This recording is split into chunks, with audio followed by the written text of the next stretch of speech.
In 1931, two men lived on the same street in Vienna. Both had savings, both had jobs, both watched the same newspaper headlines. When the Credit-Anstalt Bank collapsed and sent shockwaves through Central Europe, one of them did nothing. He trusted the institutions. He believed the recovery was close. He told himself this was temporary. The other man did something quiet and deliberate. He did not panic. He did not flee. He simply moved his savings into a different form, paid off a small debt, and stopped making plans that depended on things staying the same. 2 years later, one of them had rebuilt. The other was still waiting. What separated them was not intelligence. It was not luck. It was one thing only. The second man recognized a pattern that the first man refused to see. That pattern is the subject of this video. And the claim I want to make is this. Every major financial reset in modern history has followed the same underlying sequence, and the warning signs of that sequence are now more clearly visible than they have been at any point since 2008. This is not a prediction. It is an observation. And observations, if they are accurate, are worth more than predictions. Let us start in Weimar Germany, 1921 to 1923. This is the example almost everyone has heard of, but almost everyone gets it wrong. People remember the wheelbarrows of cash. They remember the absurdity. What they forget is how slowly it began, and how rational each individual decision seemed at the time. The German government had war debts it could not pay. Rather than default explicitly, it printed. The first year of inflation felt manageable. Prices rose, but wages rose too. Business seemed to boom. Exports surged because German goods were suddenly cheap. Ordinary people felt the system was working. It was only in the third year, when the mechanism broke completely, that those who had stayed fully inside the system lost nearly everything. The ones who had converted a portion of their savings into foreign currencies, land or productive assets early in the process retained purchasing power. The lesson was not about hyperinflation specifically. It was about the cost of waiting for official confirmation that a problem is serious. Move forward to Argentina in 2001. This is a different country, a different era, a different trigger, but the same sequence. Argentina had pegged its peso to the US dollar throughout the 1990s. The peg felt like stability. Foreign investment poured in. Government spending expanded. The country borrowed heavily in a currency it could not print. When the peg broke, it broke fast. Within weeks, the government froze bank accounts. Citizens could not access their own money. The middle class, which had done everything correctly by conventional standards, was wiped out in a matter of months. But inside that disaster, there were people who had diversified across currencies, held physical assets, or kept part of their savings outside the formal banking system. They did not escape suffering, but they retained the ability to act while others were paralyzed. Argentina showed that the system can freeze without warning, and that access to your own wealth is not guaranteed simply because the balance shows a positive number.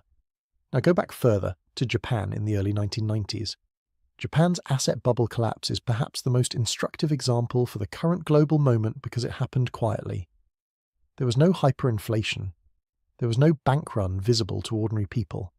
There was just a slow, grinding decline that lasted not months but decades. The Nikkei stock index peaked in December 1989. Real estate prices followed. What Japan then experienced was deflation combined with debt stagnation. Businesses and households spent 20 years paying down debts rather than investing. Consumption fell. The economy moved but did not grow in any meaningful sense. The government responded by lowering interest rates to nearly zero and keeping them there. Sound familiar? The people who navigated Japan's lost decade reasonably well were not those who predicted it.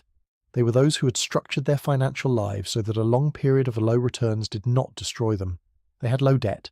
They had diversified assets. They had not overextended in either direction. Consider now Sweden in 1992. Sweden is rarely mentioned in these discussions, and that omission is significant because Sweden is not a country associated with financial failure. It was disciplined. It had strong institutions, and yet in 1992 it experienced a full banking crisis. 3 of the country's largest banks became technically insolvent in a single year. The Swedish government was forced to guarantee the entire banking system and take equity stakes in failing institutions. What caused it was straightforward.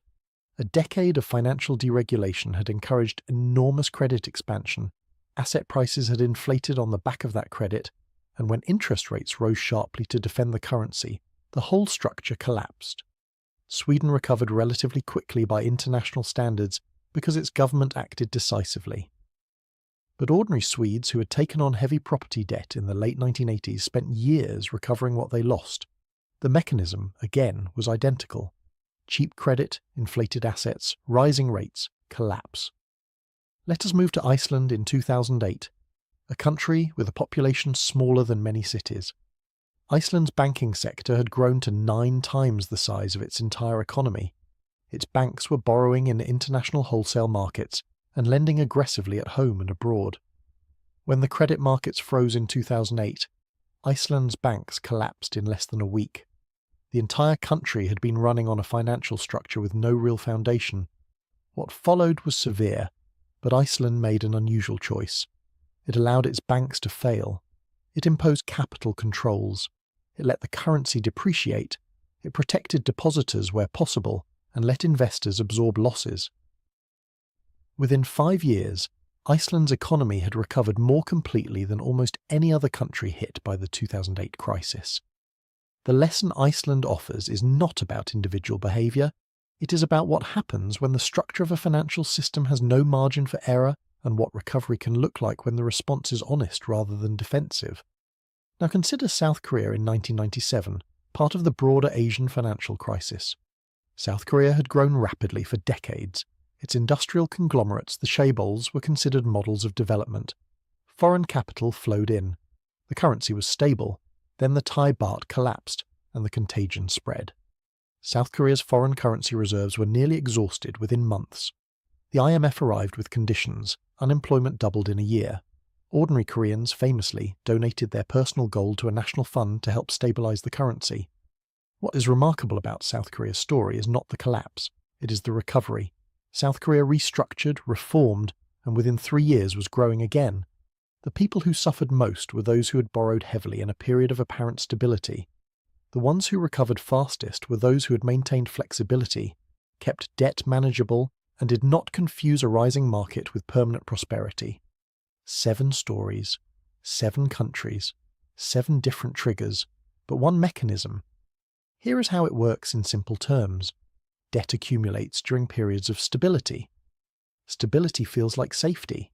Safety encourages more borrowing. Borrowing inflates asset prices. Inflated prices are used as collateral for more borrowing. At some point, the cost of servicing that debt rises, either because interest rates increase, or because income falls, or because both happen at once. When servicing costs exceed capacity, the system must contract. Assets fall in value, collateral shrinks, lenders stop lending, borrowers cannot refinance. A self-reinforcing cycle begins. Institutions try to stop it.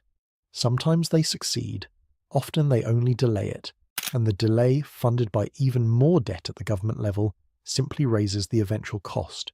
This is the mechanism. It is not complicated. What makes it hard to see in real time is that every step of the cycle, including the dangerous steps, feels reasonable as it is happening. This brings us to the rules, not predictions, rules. Patterns that repeat across enough cases that ignoring them requires an active choice. The first rule is that debt levels matter more than growth rates. A country or household can look healthy by conventional measures, while carrying a debt structure that has no realistic path to resolution.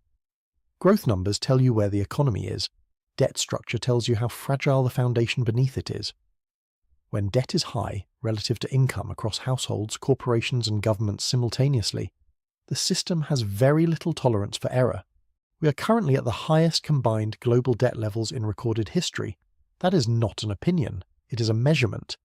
The second rule is that the most dangerous phase of a financial cycle is the phase that looks most stable.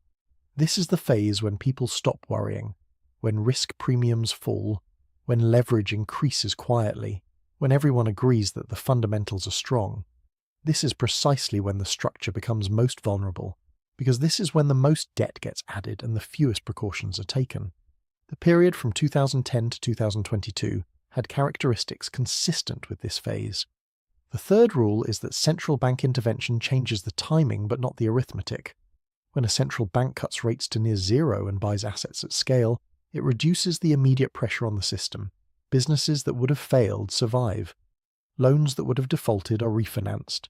Asset prices that would have fallen are supported. This is not without effect. It works for a time, but the underlying debt does not disappear. It grows. And when the next disruption arrives, the starting level is higher than before.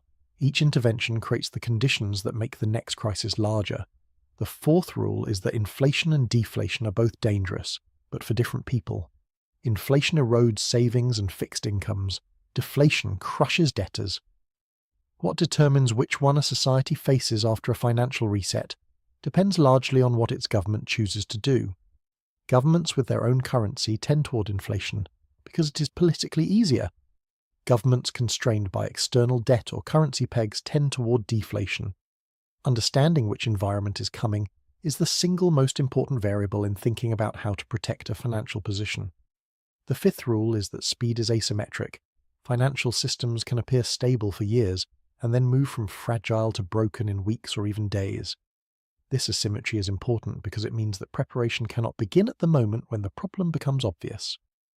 By the time a banking freeze, a currency devaluation, or a market dislocation is on the front page of every newspaper, the window for orderly adjustment is usually closed.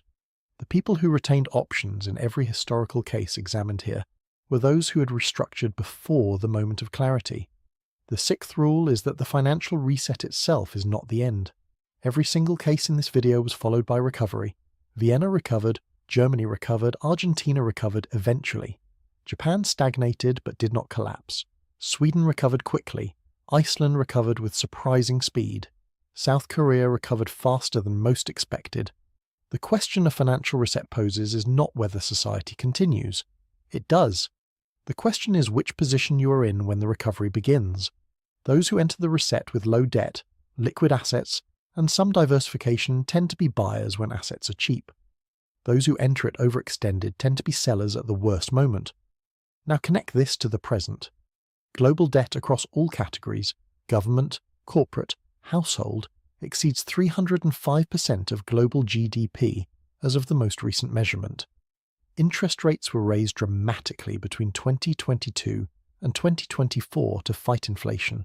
That means debt that was issued or refinanced when rates were near zero is now rolling over at rates 2 to 4 times higher. Commercial real estate in many major markets is under sustained pressure. Several large regional banking systems are carrying unrealized losses that equal or exceed their equity.